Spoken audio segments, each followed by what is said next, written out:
Okay, so we are live. I look different on, they like flipped me on YouTube. I'm opposite of what I am on Zoom, so that looks funny. I'm completely opposite.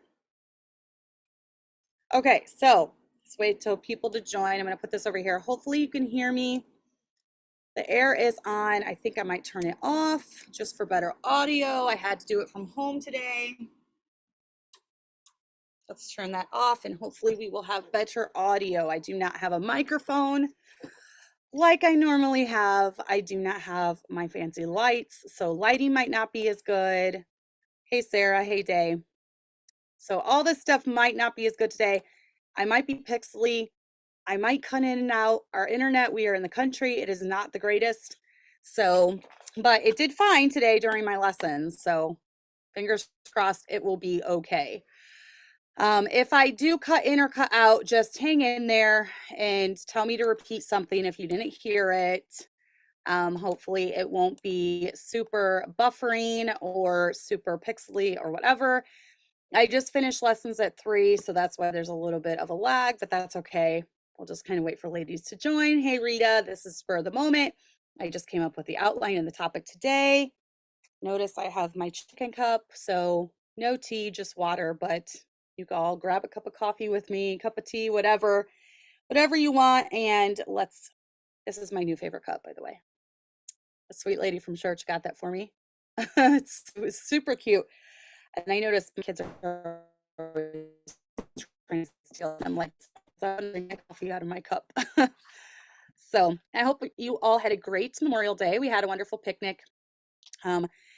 And it was fun day with family and significant others along. So it was fun. But I came up with this topic, I think, because I have this topic of marriage on my mind.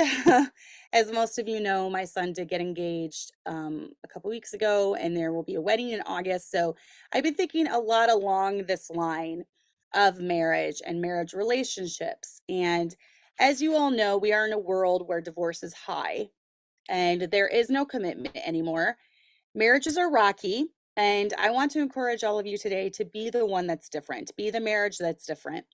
You know, from the time our kids are born, we're showing them how to live life and we're teaching them more than we know or more than we realize. They see everything from us, how we do life, how we do relationships, and most importantly, how our marriage works and flows. They often get their opinion of marriage based off of how their parents' marriage works. We can either give them a good example or have them so scared of marriage that they shun commitment and long-lasting relationships with others. I'm glad that my kids are looking forward to marriage. That's the goal. That's the intention that we had when we first started having kids. My husband and I have the kind of marriage that I want my kids to have. I've always wanted to exhibit such a marriage that, one, they would know how good relationships work, and two, they would be confident going forward once they met that special someone. So, hi, Fiona. And I also wanted to mention there is a well-known lady. She's an older lady that says that she had a miserable marriage for 20 some years. And then her life was transformed and now she has the marriage that she should have. But I find that that is a very sad situation. Even if you've been married 20 years, I hope that you can make the changes that you need to and go on to have a blessed and happy marriage. But I find that sad because by that time, most of her children were grown. So her children grew up in a home where she admits that she was contentious and nagging and was spiteful, and her husband fought all the time. And that's kind of the relationship that they exhibited for their children most of their children's growing up years. And I just find that very sad. So for me, I didn't want to exhibit that type of relationship for my children where all they saw was us fighting when they were growing up, and all they saw was contention, and all they saw was me nagging their dad, and all they saw was their dad upset at me. So I did never wanted that for my children. So from day one, from the day that we said I do, I've really tried to build our relationship stronger. And you can tell a lot by a person by looking through their Kindle. I was just looking through my library on my Kindle last night. And it was funny because I have a lot of books about chickens.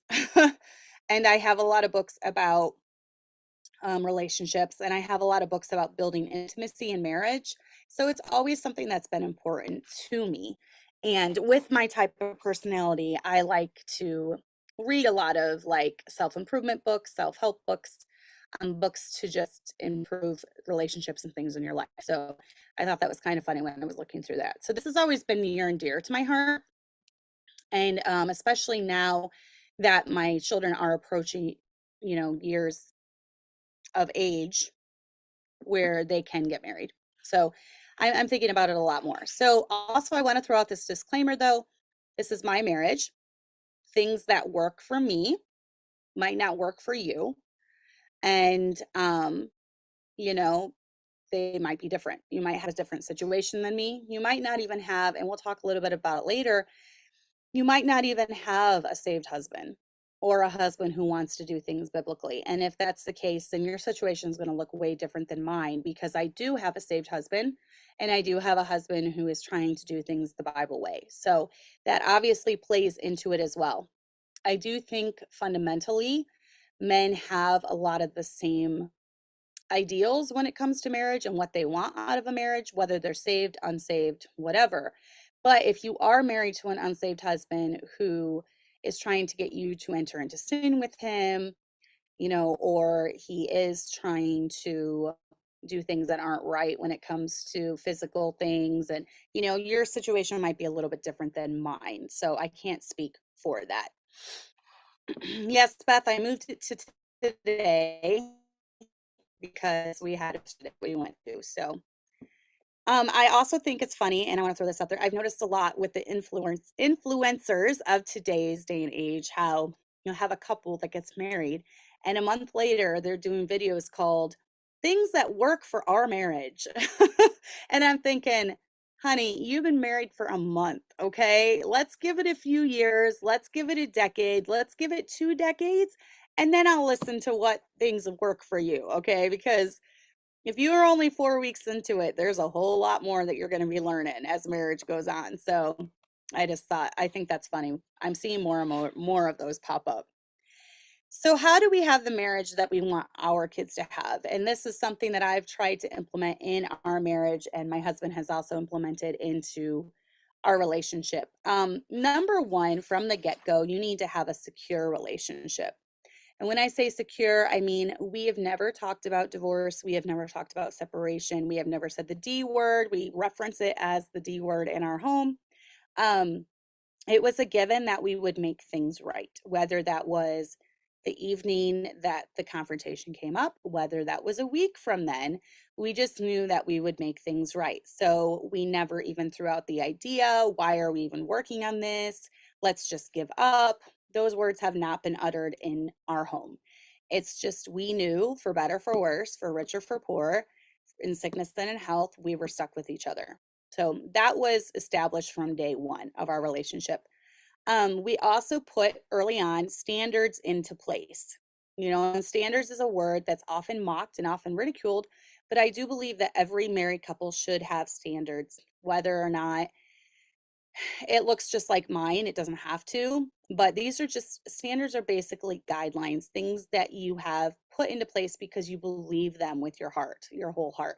And for us, that includes not being alone with a member of the opposite gender. Um, we've always been very careful, even when my husband is at church alone, he has made it, very clear to our congregation that a woman is not going to be there at the same time as him alone. So he does not do counseling with women without me there. He he just there's been instances before where maybe we had a lady stop by, she didn't realize it, and he's left, until she's gone. So he's never alone with a member of the opposite sex. That means going out to eat, which I don't even know why I would have to say that, but apparently you do nowadays because people get pretty familiar with one another. So whether that means going out to eat, whether that means him being at the church alone and a woman is there also alone, whether that means giving a ride home in his car, and the same goes for me. There have been times where even around the house, we've had to have people that we don't even know, delivery men, we always have kids around. So, and even when it comes to people from the church, there's always kids around. That's just a standard that we've always had in place. Also, even when it comes to texting, there's a lot of times that when it comes to just regular texting, like through phone, it'll be a text created between me and then a couple. It's not me and another guy or whatever. You have to be really careful. A lot of things have started out with texting between couples. And I've heard of so many affairs that have started with a conversational text that turned into more, and it just kept going and going and going. And in fact, if you look at a lot of different relationships that end up in marriage, it started off by messaging or texting.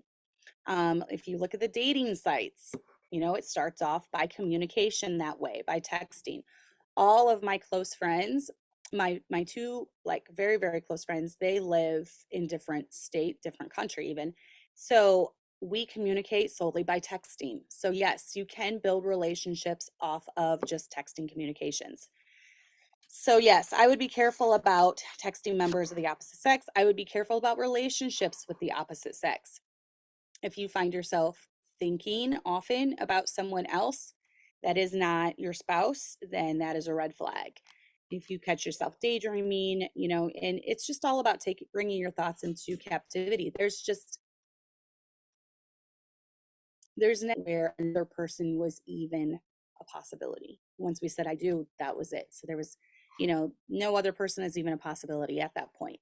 So if you start thinking about it, I believe all sin kind of manifests in the head when we start thinking too much about things, and then it comes out in our actions a little bit later. Um, have hobbies together. This is one thing that we've always done. Our hobbies have changed throughout the years. When we first got married and we started having little kids, we would ride bikes together. And first it started out with us riding bikes. And then when we had our first, we got a little carrier to put on the back of the bike. And then when we had three, we had a carrier on the back of the bike. And then we got one of those little things that you pull behind a bike where the two other little kids sat in that. So we could take three kids with us, when we would go bike riding. So that is a cheap way to do hobbies. Hiking is another cheap hobby.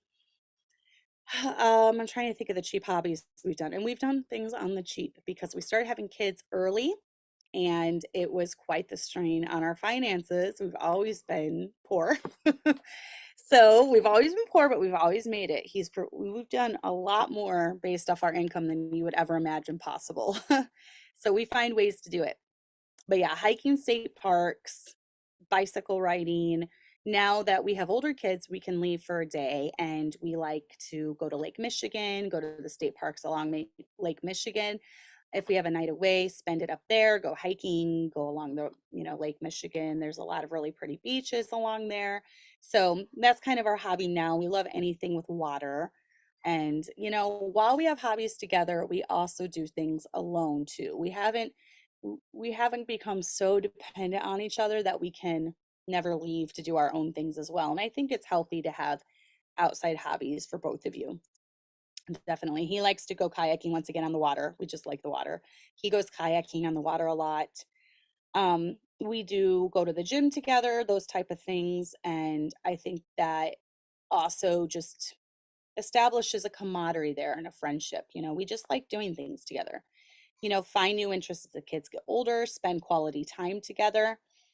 And I would say out of all the people in the entire universe, we are, the closest to each other. We are definitely the closest. Okay, Cynthia, it's funny that you would ask that because this is back before, like, we had internet when we first got married. But I feel like it was not internet like today's internet. It was a lot slower. It wasn't as fast. And when we had little kids, we discovered this game called, what was it? Riddle of the Sphinx, I think. And it was a computer game. Like it had the CDs, that you would put in your CD-ROM on the computer or whatever. And that was so fun for us. So we would put our kids to bed early when they were real little, 7:30, 8 at the latest. We put them to bed, and then we would spend an hour or two playing that together. And it was so fun. So now I know that there's like mystery games that you can get that you can play together. And we liked it so much that we ended up getting the second one when that came out too.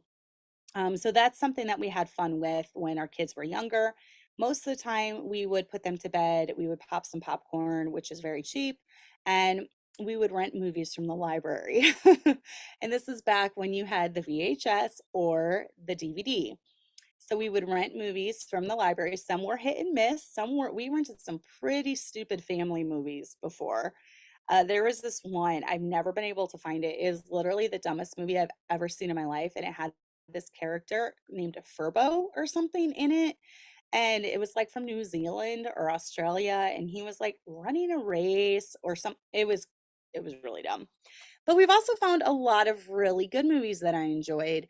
Um, I love Anna Green Gables, Anne of Avonlea, and this shows my age, but one of our favorite movies was Napoleon Dynamite. Really stupid, I know, but we love Napoleon Dynamite, Princess Bride, and different movies like that that we would watch after the kids were in bed. So that's really, really cheap. And yeah, picnics are nice, Day said. That's very cheap. We can do that here in our backyard. My kids love having a picnic. But sometimes it's fun just to pack up all the kids and then go somewhere for a picnic. It's just a sense of adventure and that's fun. Oh, that's really cool, Day.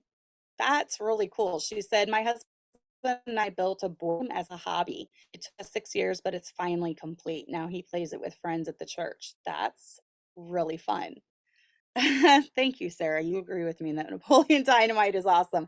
Now, I have to say, we watched it for the first time and we were like, this is the stupidest movie ever. Because, okay, disclaimer, we were youth leaders. So we heard all the youth things, the teenage things, and they kept going on about this movie Napoleon Dynamite. And we're like, we have to check this out because all of our teenagers are talking about it in the youth group. So we watched it the first time and we were like, are we this old? Because this is really stupid. This is the worst movie ever made. And we were like, this is just dumb. Well, I don't know why, but we decided to watch it a second time. And after the second time, we were like, this is the most hilarious movie ever made. I don't know what's wrong with us, but we thought it was funny after that. So ever since then, we've thought it's hilarious. Yeah. So Napoleon Dynamite, but pretty much any, movie that you find. We love musicals. So Fiddler on the Roof was played a lot in those young years. Sound of Music, Newsies, basically anything musical we loved. So we love watching musicals as well. But yeah, just have some hobbies that will bring you together. And then proper roles in marriage. I firmly believe that this is one area where, you know, this will create a healthy environment. This will create a healthy relationship. And that is just, there are different roles. It doesn't mean that one is more important than the other, but it means that you work together in unity. There can't be two heads, there's only one head. And then, there's the rest of the body. And when you and your husband are married, you do become one, but each part of the body has different roles to fulfill. The head cannot turn without the neck. And so that the role of a wife is super important. The role of the husband is super important. My husband's the provider and I'm the helpmeet. It didn't say that the husband was supposed to be the helpmeet. So he is the sole provider. All the money that he makes goes to pay the bills, and I am the helpmeet. Any side income that I do make, which I do teach piano on the side, but any side income is more used for extra things that come up, clothing, different things like that. But very, very rarely do I have to use my money, my piano lesson money, to go towards a bill. He takes care of all of that. He does the budget. There have been different times in our marriage where I have done the budget, he has done the budget. Right now, we're at a really good spot where just I don't worry about the personal finances in our joint account. He takes care of all of that. So he worries about that. He he evaluates and sees if he needs extra income, if he needs an extra job, whatever. So there's been a lot of inflation. So he is actively looking for another job right now because our bills have gone up significantly in the last few months. So, but he is the one that does all that and he evaluates that, and it's a load off of me. I don't have that worry or that burden on me. So he makes the final decisions, and then whatever those decisions are, I back them up.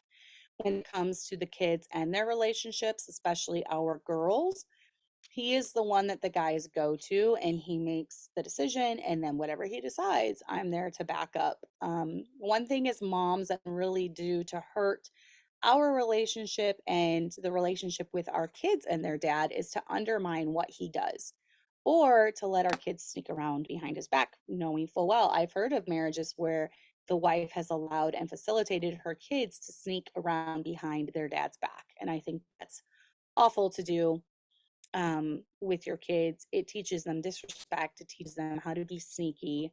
And I think that's the last thing that I want my kids to learn. So, you as the mom definitely support your husband in whatever decision he makes.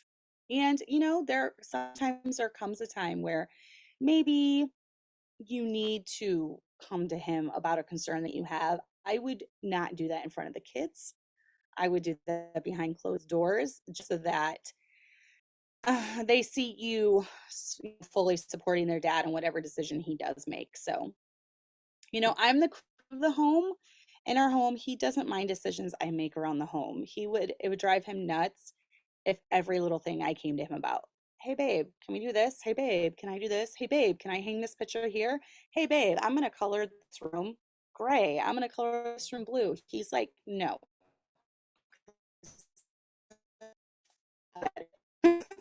So all stuff you see around, he had no part in that. That's me. I'm the queen of my home.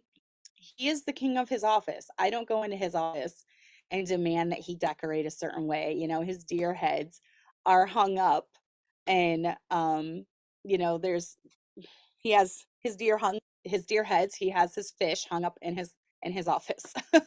So that's his. Yes, Beth, I am going to be getting to that. I actually have a section on that about unsaved husbands or husbands that aren't leading based off of things that I've seen in marriages throughout in the different churches we've been at where the wife had that concern where her husband wasn't leading. I will definitely get to that in a little bit.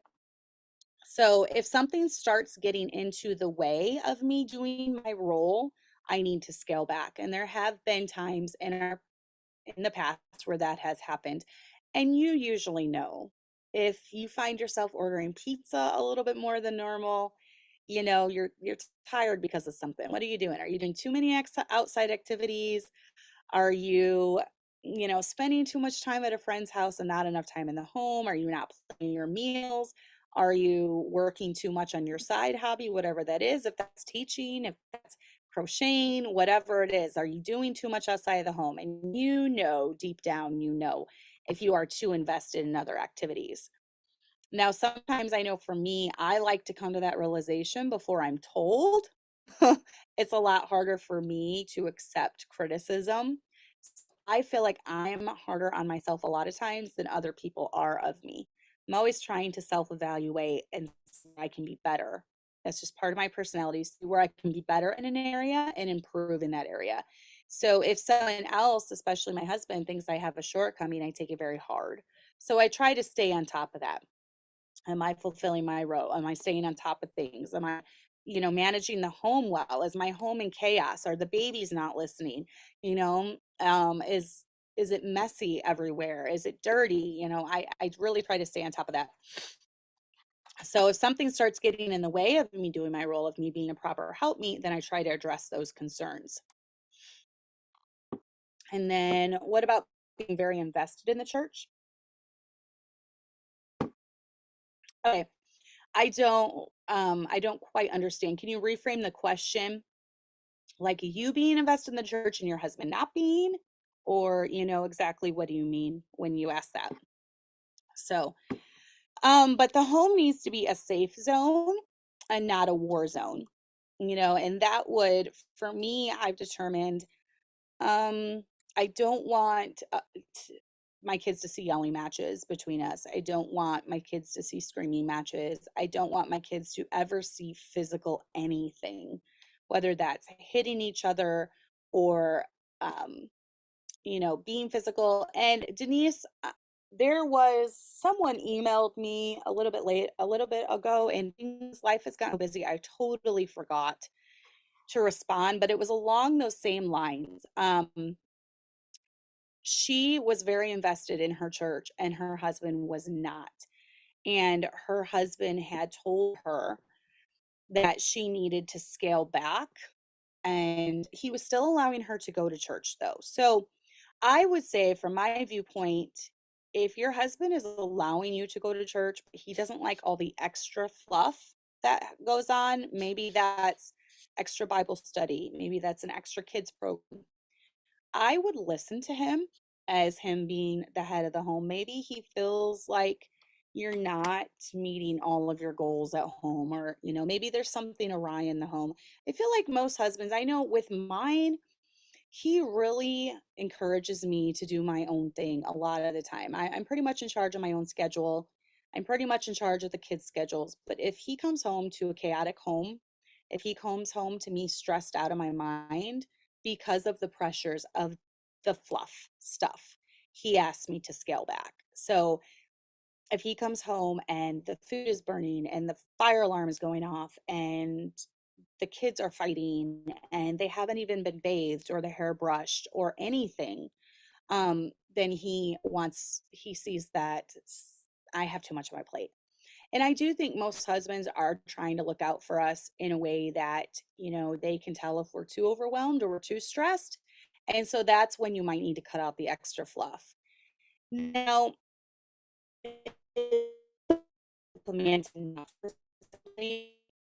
your husband's forbidding you to go to church, that's a tough one.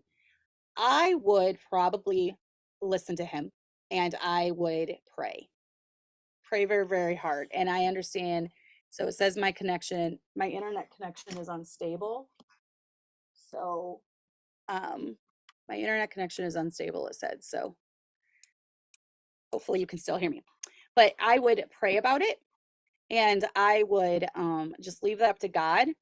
And I would, after a couple weeks, maybe ask him, can I continue to go to church?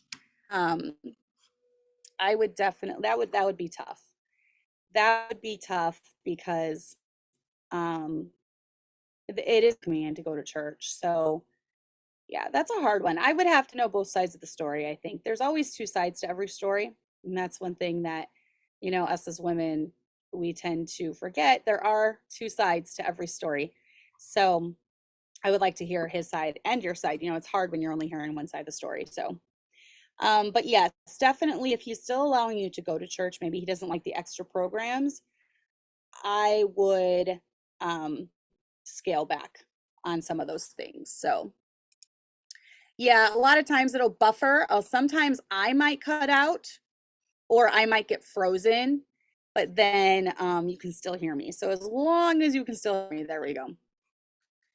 And then Kaylin said, I have a question about boundaries in dating. My parents are pretty lax when it comes to relationships. How would I bring them into things like that if they wouldn't really ask in the first place? I would just ask them, say, Mom and Dad, I really want to have accountability when it comes to my relationships. And I know you really don't mind about this, and you weren't raised where you had accountability, but I really do want accountability. So when I'm dating this person, um, can you tell me about any concerns that you have? Can you tell me about any red flags that you have, and I'm only going to invite him over when you and Dad are here, or we're only going to go on a date if one of you can come with, and we'll pay for your food, do a perk like that. We're only going to go with if a sibling can come with. We're only going to go on a date if, we're only going to go here if someone can come with. So try to really bring them into it. And then you're just going to have to be picky about your boundaries, because if they don't have any, then you set them for yourself. There's nothing wrong with that. And as long as they're encouraging you, and doing it, then hey, that's great, right? So Yes, exactly, Fiona. She said, my husband is so easygoing, but he works hard to provide for us. So I love to have a nice home for him to come home to and a home meal. And I really think every man just likes that. If they just want a grateful wife at the end of the day who is keeping their belly full and keeping their physical needs met. And I think most men are pretty happy with that. Someone who's not constantly nagging them or constantly, trying to change who they are. I think most men are happy after that. So, but yeah, the show your kids how to have disagreements, but talk it out. My kids have seen us have disagreements, but they always know that we're going to work it out because, once again, we've never dropped phrases like, why are we even trying to work this out? Let's just get divorced. We've never dropped comments like that. So they see us have those disagreements, but then they see us talk it out because let them know that disagreements will come, but you can work through it with them. Okay. You can work through it with them. You can talk it out. They need to see you communicating. I feel like communication is the number one downfall of most marriages. And it's also the number one thing that tends to go first in relationships. When that communication goes, you're on rocky ground. And I'm not even talking about a marriage relationship, I'm talking about friendships. When that communication goes in friendships, you know that you're on dangerous ground there. So Celine says, I have a boyfriend and we've known each other for a long time and I know I can trust him. But one thing is annoying is he doesn't like it when I talk to my girlfriends. Yes, I would ask him why. A lot of times I've noticed with controlling relationships, one of the red flags is that they want you to eliminate all outside friendships and outside relationships. So oftentimes in an abusive relationship, and I'm not saying that he is, I'm just saying watch for. In abusive relationships, one of the first things, first of all, I've noticed with a lot of controlling men, they like to marry someone, they like to marry a girl. In fact, it's like a red pill philosophy with a lot of guys that are going for girls. They don't like girls that have strong relationships with their dads. If they are trying to get them to sleep around with them, trying to get them, away, they try to, first of all, they don't like girls with close relationships with their dads. Secondly, they don't, they try to get them away from those close relationships. A lot of times men will go for someone that maybe moves here from another country and their family is over in another country. And that way they have no influence over their woman. There's no outside influences. The next thing that they will do is they will try to get them to sever relationships with girlfriends or other friends because they want to be the only person in that girl's life where there's no one else to run to. So those are just some red flags to watch for. I've seen that in a lot of abusive situations. So definitely, yes, insecurity is what I would think. That's a big red flag for insecurity, but I would talk to him for sure about that and trust your gut. A lot of times your gut is telling you things and it's always right. Well, it's always been right for me in the past. Our mind and our stomach kind of work together. And if you're getting stomach aches and you're feeling like something is off, it probably is. So, yeah, but that is something to watch for. When it comes to communication, lots of wives try being the spiritual leader, and it's really not our place. And this could be in the form of doing even family devotions if your husband's not taking the lead. A lot of wives will be like, well, if he won't do it, I'll do it. And then forcing their husband along for the ride. I would say leave that in your husband's hands when it comes to that. Dads are the ones that are supposed to lead in that. And then just for nagging is not communication.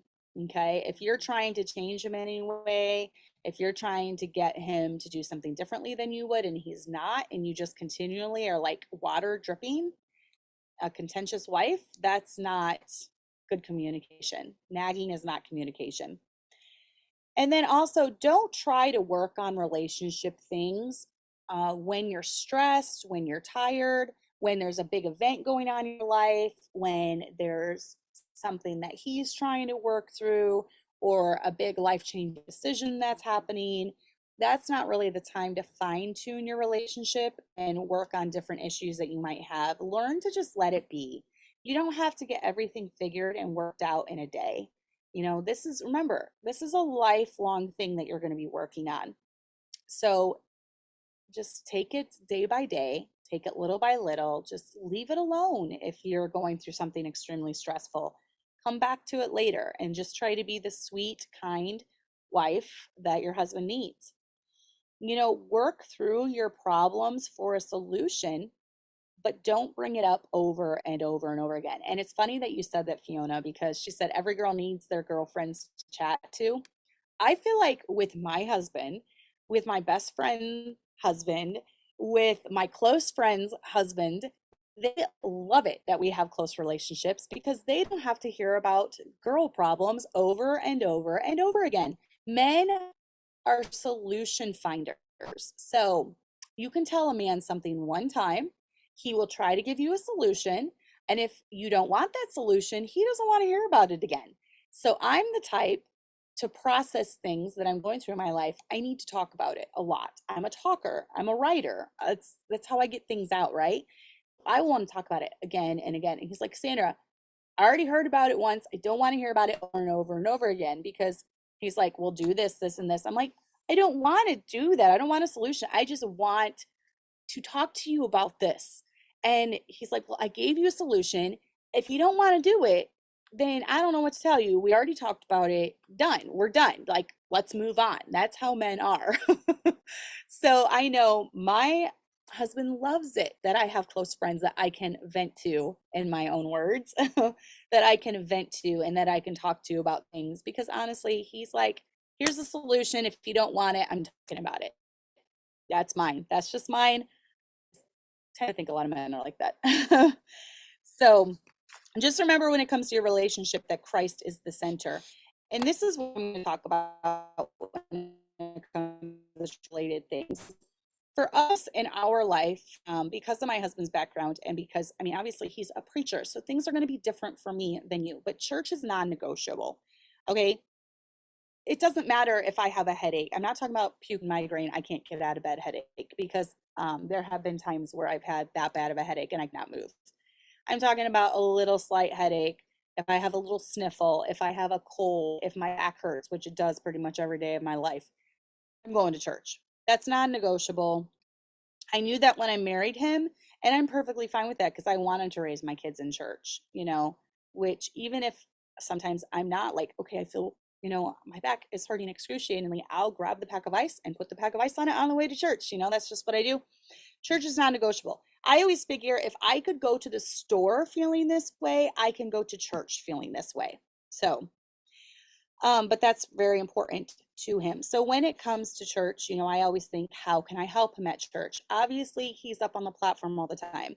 So for me, it would be I've always had the kids by myself in church, like pretty much since day one that we had a kid. I was with the kid because he's always been on the platform or doing church duties. He was an assistant pastor for 10 years, so he was up on the platform. He was the song leader. He would by me during the preaching. But then, even if it came to me taking the kids out, I had to be the one dealing with that, because then he would have to go up at the end of the service. So I've always had the kids, so obviously that's something I can help him in. But there might be another area that you can help him. You can help your husband, in a different way than I help mine. So the personal walk with the Lord is important, though. He does his part and I do mine. So he focuses on his relationship with the Lord. I focus on my relationship with the Lord when that comes to Bible reading, comes to our prayer life. When we first got married, we started out by, we would, read through, I think, a chapter of the Bible every night before bed. Then we started adding on more and more and more kids, and life got busy, and that doesn't happen quite often anymore. So, but we still strive to do our Bible reading by ourselves. With the kids, we try to get them to do Bible reading before school most days. And then in the summer, we can all kind of do it together, because I'm not teaching for, the 2 months during summer. And that's a lot better, because I can sit there with them and do it, make sure that they're doing that too. So, but yeah, when it comes to this area of having an unsaved husband or a husband that isn't leading, maybe you got both got saved when you were unsaved, or both got saved, both got married when you were unsaved, and you did get saved after marriage and he's not. And he has a resentment towards the fact that you changed. Maybe you stopped sinning with him. You know, you're going to have to realize that this is a big difference, because when he fell in love with you and he married you, you're not the person that you were when he fell in love with you. Now, I'm praying and I'm hoping that he ends up getting saved. And then hopefully God can change him and God can change his life as well. Um, as he learns to walk in the spirit and not the flesh, and he learns to gain victory over certain sins. But be patient with him. You can still say no to sin, but be respectful about it. If he wants you to drink, if he wants you to party, if he wants to do any type of sexual sin, you can say no to that, but be respectful and realize that it might cause some issues that weren't there before salvation. Um, I've seen it oftentimes a lot with a wife who, women a lot of times tend to be more sensitive to the leading of the Holy Spirit, and women a lot of times want to have a deeper relationship with Christ than their husbands do. And this tends to cause them, unfortunately, to turn into a contentious wife. You can get to the point where you are nagging him to be the spiritual leader, and maybe he is weaker in the faith. It's not your job to make him stronger in the faith. It's your job to be an example and to work on your own relationship with God, but it's not your job to work on his relationship with God. So oftentimes I've seen in the homes, in fact, some of the homes I'm thinking of now where the wife did try to take the spiritual leading position, they are actually divorced. It ended up in divorce. And their home was a war zone. She was always fighting with him about it. Well, it's hard to get your husband to, you're not even doing your role that the Bible outlines. So live by faith, you know, be a submissive wife, be a helpmeet, don't be a contentious woman, don't be a nagging woman. Follow what the Bible says first, and then maybe your husband will get convicted. Pray about it. Praying is the number one thing that you can do. Maybe your husband will be convicted through your prayers and through seeing your conversation, seeing the way that you live. The Bible talks about, don't depart from an unsaved husband, but maybe you can win him over. I'm paraphrasing, but maybe you can win him over through him seeing your conversation and the way that you live. So that's about all that you can do. I think you're doing more harm when you're nagging him to be a leader, when you're just on him constantly. You just focus on you. This is one area where I am completely hands off when it comes to my husband. I am very blessed. I realize that. I'm very blessed to be married to a preacher who truly loves the Lord and is striving to serve him and to love him. I know I'm blessed in that area. But I would like to think that even if he has lower standards than me in an area, I wouldn't nag him to death over those. I would like to think that.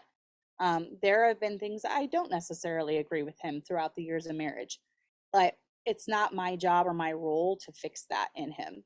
It's just my job to work on my personal relationship with the Lord and not work on his with the Lord, if that makes sense. So, praying is the number one thing, Beth, I think that you can do. As a wife and a mom, praying is one of the biggest things. And I think people underestimate prayer quite a bit. Ooh, I'm getting some glare from the light. The lighting keeps changing because I'm right in front of the window and there's like curtains and the light's all changing. So sorry for any glares.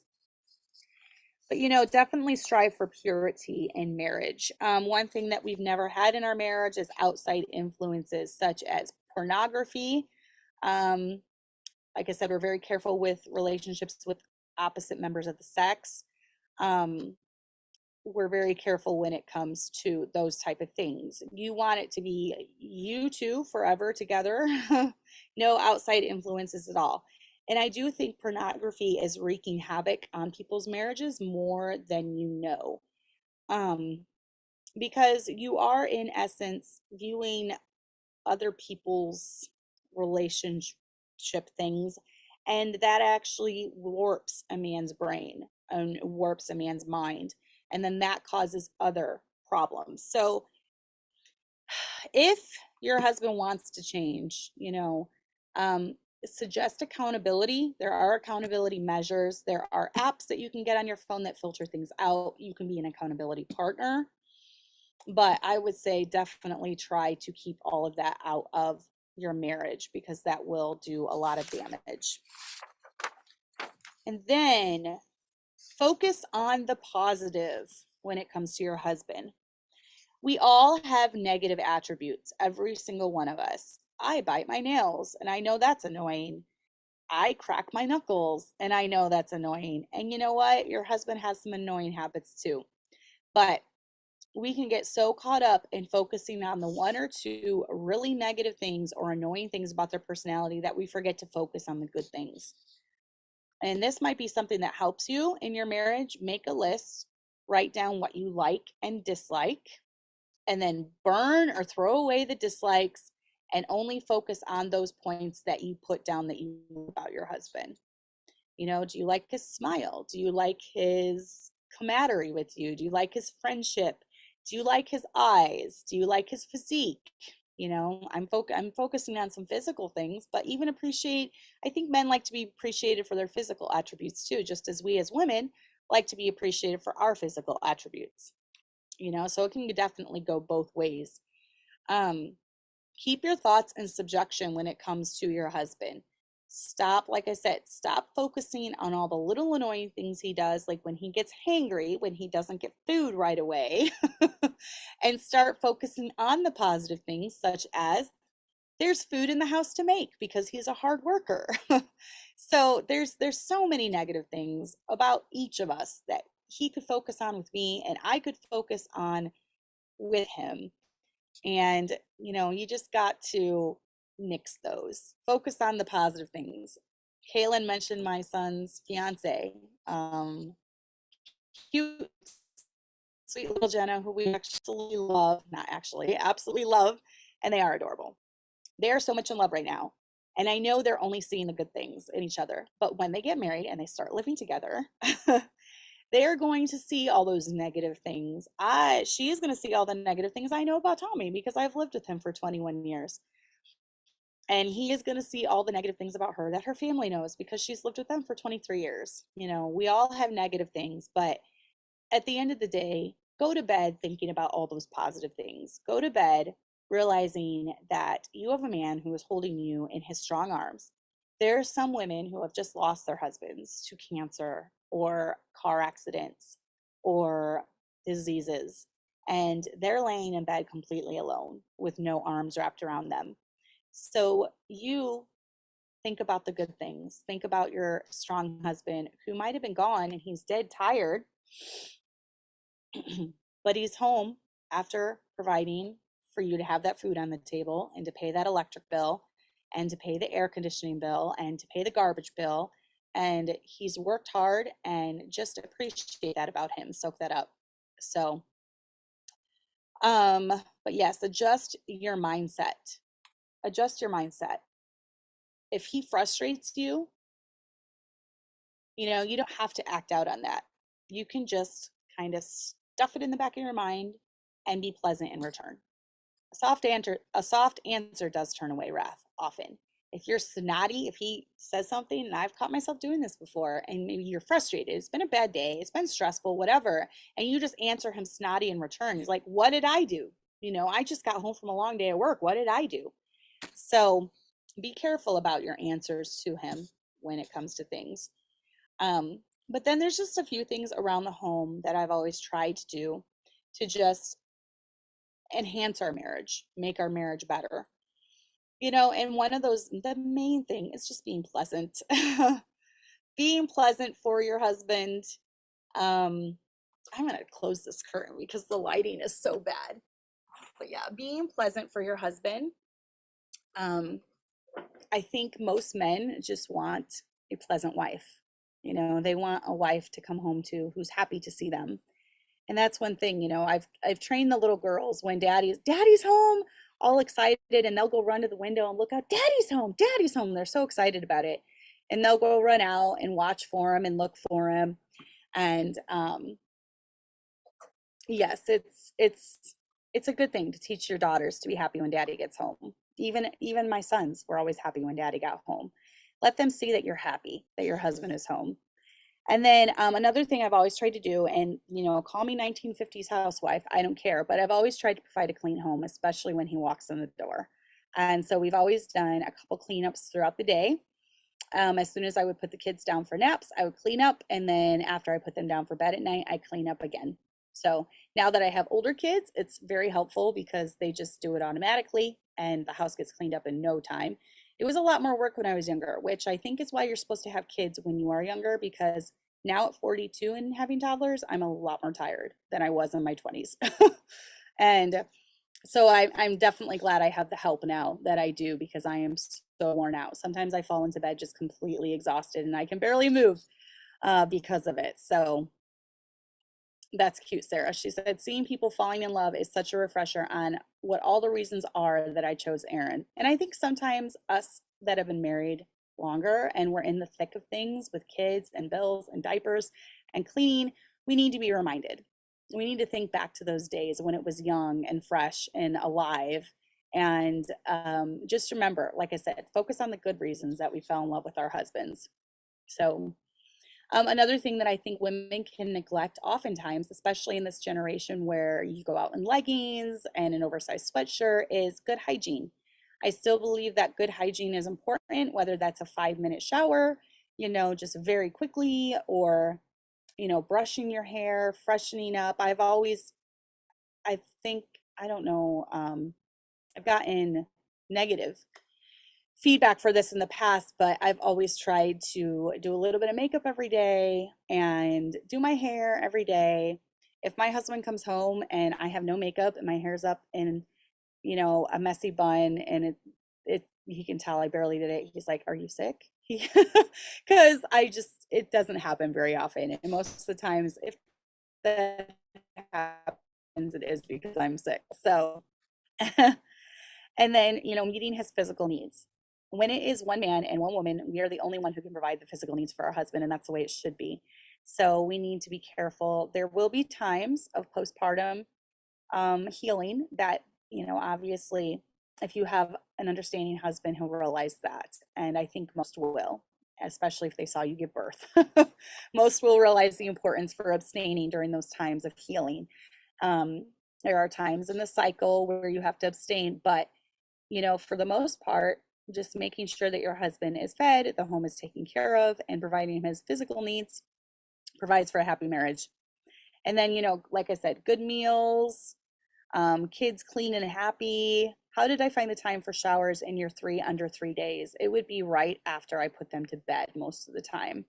I would have to quickly shower. A lot of times with my 3 under 3, I would do it during their naps, so I wouldn't even do it until their naps. So I'd put the 2 older downs, and I would sometimes the baby, obviously, as you know it, nursing babies don't often cooperate with nap times at the same time. So I took many showers where they were in their car seat in the shower, not in the actual shower, in the bathroom. I was in the shower while they were in their car seats. I did that so many times. Um, I did bouncers in the bathroom. You do it to survive. I don't know. Being clean is super important to me. And when my physical appearance when it's gross to me in my mind, I feel gross and I just don't feel up to par. So that's always been very important. Um, Even if in my younger days, if I, heaven forbid, it was a terrible day and I didn't get around to a shower, I used baby wipes. It is what it is. I actually had an article written against me because I did a blog post once about how sometimes you're just going to have to do a baby wipe shower. But you know what? Baby wipes are clean and fresh and they get the job done sometimes when you're not able to fully shower. So I feel like that person that wrote the article against me has never had 3 kids under 3. So that's how I feel about that. But yeah, your kids clean and happy, wipe off faces before daddy gets home, wipe snotty noses, have them dress decently. I think another um, area is, managing the finances well. Definitely he can have a lot of trust in you when you're not online spending money all day while he's gone working, you know, um, You're being very careful with the resources that he does give you for groceries and things. Yeah, mentally I would be struggling with that, Sarah, too. I would definitely that's always been super important to me. So, um yeah, and then baths too. I love baths. And I think a lot of times that is my recharge time when I have that time alone in the bath. So I would even still now, I don't do it until the babies are in bed so I can fully relax. I can't relax when I'm hearing shouting and screaming and banging all around me, in the tub. So that's always been something during naps or after bedtime that I try to fit in. And then one of the biggest things that we can do is just be happy when he's home. Be happy. Obviously, we all change after kids come. We're not quite exactly the same as when we were falling in love and we had no care and no responsibility. We all change, but we can still be happy. That might be a gentler happy. That might be a less bombastic happy. I was very much bubbly and outgoing um, when I was a teenager and when I was probably 19 when he was falling in love with me. I was a lot more trusting of people. I think being in the ministry has kind of scarred me in some where I'm a lot more reserved than I ever was when he fell in love with me. But I can still have that quiet happiness. You can tell when someone's happy. You can tell when someone's content. It comes through their soul. It comes through their eyes. And I want to be that for my own good, but also I think husbands feel very secure when they know they have a content wife and when they know they have a happy wife. That helps them feel very secure as well. So, flirt with him, you know. Don't let the art of flirting fall along the wayside. Try to flirt with him, and this might happen maybe more after your kids get older, but you can tell him he's handsome in passing. You can give him a kiss on the cheek. You can stroke his shoulder. Don't forget to do that. Love him fiercely. Sometimes, especially husbands in ministry, he's going to be attacked from every side. He's going to be attacked from the world. There's going to be attacks from within the church coming. He's going to be the worst thing since sliced bread. And you are going to be the constant. As long as his wife has got his back, then the whole world can be against him. But he needs one person that will always have his back. And that's what you can do. Love him fiercely when those attacks come. And then the last thing I have is respect him, and so will your kids. If your kids see you undermining your husband's authority, if your kids see you undermining your husband's decisions, if your kids see you trying to get around things that he wants going on in the home or do things differently, they're going to have a hard time respecting him too. And when they get older and they're making life-changing decisions at 19, 18, 19, 20, and you want them to listen to their dad, you're going to be so happy that there was a time when they were 10 years old and they saw you be respectful to their dad, because they tend to do what they see their mom do. And so all of these things are just things that we've implemented in our home. And I hope that they were a help to you. If you have any questions or comments, leave them down below. I'm not perfect. My husband is not perfect. Our marriage is not perfect, but it is something that we have continually worked on since the day that we got married. And our marriage is one that I want my kids to have, and I can say that without reservation.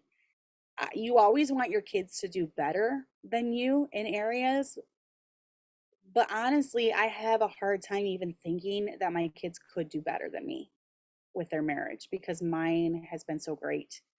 And our relationship is so stable, and it's the way that we work together and and just the peace and comfort that I get being with my husband is something I want for all of my kids.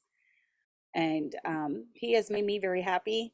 I hope I have made him happy, and I think I have. As wives, we always ask, would you still love me if I was a potato? Would you still love me if I had both my legs chopped off in a freak accident tomorrow and I was in a wheelchair for the rest of my life? Would you still love me if I lost all my thumbs? I ask weird things like that to my husband all the time, and he says, of course I would. Of course, he's probably wondering, why in the world are you asking me this? But, you know, He says he's happy, so I'll take him at that. But anyways, I'm glad all of you joined us. I'm so glad that you joined, Fiona. So good to see you in the chat. Thanks, Kaylin. I pray for all of you in new relationships, Kaylin and Celine. And I pray that you put God at the center and you let him be the guide and you let him, the Bible, be your final decision when it comes to all things relationship related, and you will have a great marriage someday, I hope. So yes, it is very important, Fiona. It's important to be good friends and to keep communicating. Those two things right there, I think, are the best way to have a good relationship with your husband, because a lot of times parents get very disconnected as they're raising kids. And then when their kids are grown and gone, they don't have that friendship anymore. And they would just rather be doing their own thing, off doing their own thing. And they kind of lose that bond. So I would encourage you, even when you have kids young growing up, keep that bond of friendship, because it's so important. It's so important to sustaining that relationship even after the kids are grown and out of the house. Because once the kids are grown and gone, he's going to be here and I'm going to be here and we're going to be the only two. And so we got to keep that bond strong. But yeah, good to see I'm not the only one day who asks our husband, would you still love me if I was a potato? Oh, we're so funny sometimes. I think women just, we want to know that our husbands love us. And that's probably why the Bible commands for husbands to love their wives, because it's important to us. So, but just as that's important to us, respect and being a helpmeet is important to them. So let's all try to do our part, whatever that is, and not focus on what the other spouse is supposed to be doing, but focus on what we're supposed to be doing. So hopefully we'll see you guys next Monday. I need to work on getting some more guests, but I will be on top of that. And no, I'm not going to see you next Monday, actually. I'm glad I just thought of that. I will be at junior camp. So I don't know if I'm going to film one and premiere it, or I'm just going to take, I'm not totally sure yet, but next Monday at this time, I will be at junior camp with some of our kids from church.